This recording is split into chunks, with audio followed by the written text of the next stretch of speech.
Welcome back to the Photography Show TV studio, where we are joined by a returning guest. Martin Parr, welcome back to the Photography Show. How are you doing? I'm very well, thanks. I think it was 2015 we last spoke to you here. Makes sense. A lot's changed in the UK since then. A lot's changed around the world since then, you could say. What's changed in Martin Parr's world since 2015? I guess the big thing is that I've started my own foundation in Bristol, and we opened our doors in 2017, and we now have a regular program of events, exhibitions. We have a bookshop, we have workshops, so we're pretty active, and we're very delighted that next to us last month the Royal Photographic Society arrived, so it means that we're now a bit of a photography hotspot. So in one sense we have slightly different audiences, and the thing is we can both benefit by seeing the other place. So we've had more and more visitors since the RPS opened. So together we're very happy, and we do a lot of collaborations, and it's working very well. So all your viewers should come down to Bristol and see what we're up to. Terrific. And you mentioned events and workshops and so on. What sort of thing are we talking about here? Well, we've got Juan Foncaberta, the best Spanish photographer, coming. We're doing a workshop with Neil McDermott. We've got Alex South coming in July. We have pretty, luckily I know a lot of these photographers and I can invite them, and they can't really say no. So we have an amazing array of different photographers. And next week, we've just had a spread in the Guardian weekend today. We have a French woman who lives in Cardiff and has been working with kids in the valleys by Merthyr Tydfil, and we're doing a show with her. She's worked with a stylist. We're doing a show of the pictures that she's accumulated. Terrific stuff, really. So we like to promote and encourage young photographers, as well as often showing some of the great masters of past documentary work in Britain that have often been overlooked. And terrific to be part of creating a new hub that's outside of London, outside of Birmingham, for example. Yes. Okay, so let's talk a little bit about your work. You describe yourself as a serious photographs disguised as entertainment. You've said that many times, I'm sure. But I'm interested in how your work has changed as Martin Parr has advanced through his career. How has your work advanced? Well, I guess since digital, and I went to digital when they introduced the new full-frame DSLRs around 2008, that time.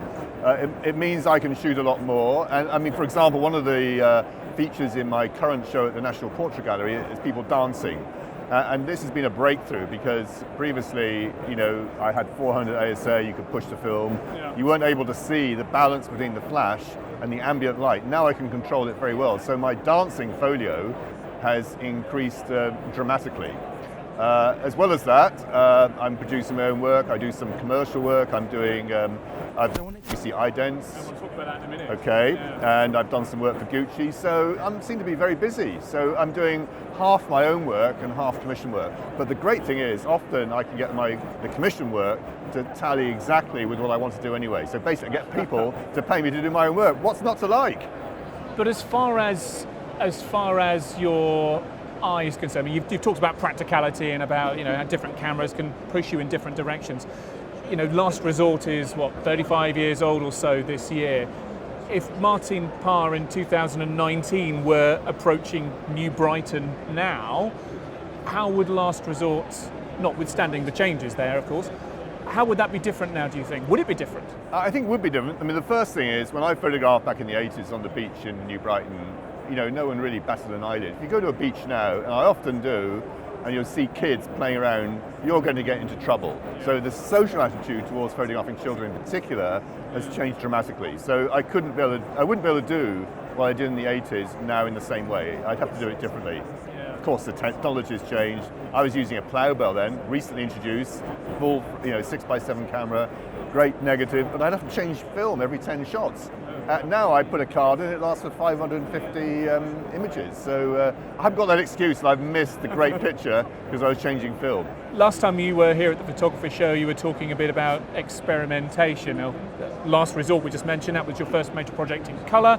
Last time you were here, you were talking about telephoto lenses and how they changed the game for you a little bit. How's that come along for you? And also, how important is experimentation for keeping things fresh, if indeed you feel the need to keep things fresh? Well, I think you do have to try things differently. I've just released a book called Beach Therapy of the accumulated pictures I've done with the telephoto, some of which are in the National Portrait Gallery show.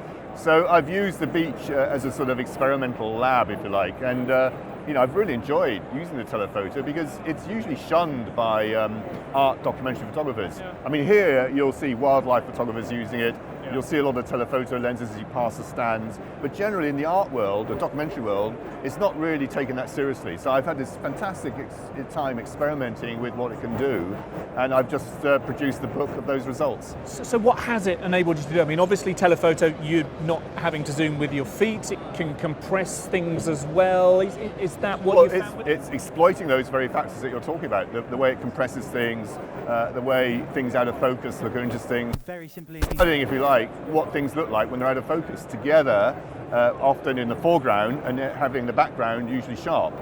So that's been a very interesting experiment, and I'm not quite sure what I'm going to do next in terms of experimenting. I'm still considering it really, but and I will continue to use the telephoto lens because I've enjoyed using it a lot. Okay, you mentioned your exhibition at the National Portrait Gallery, Only Human. Exactly. Tell us about that. Well, it's a survey of the work that I've done in the last 15 years or so, and it looks at the different subjects that I've come back to and repeated, like dance, race meetings, the beach, but also it climaxes with this big room which is called Britain at the Time of Brexit, mainly pictures taken since the referendum call. Yep. And although they're not direct sort of documentation of marches or anything, there's resonances and messages there which you can read. So it's quite subtle, and it's really a contemporary portrait of Britain literally in the last few years since the referendum was called.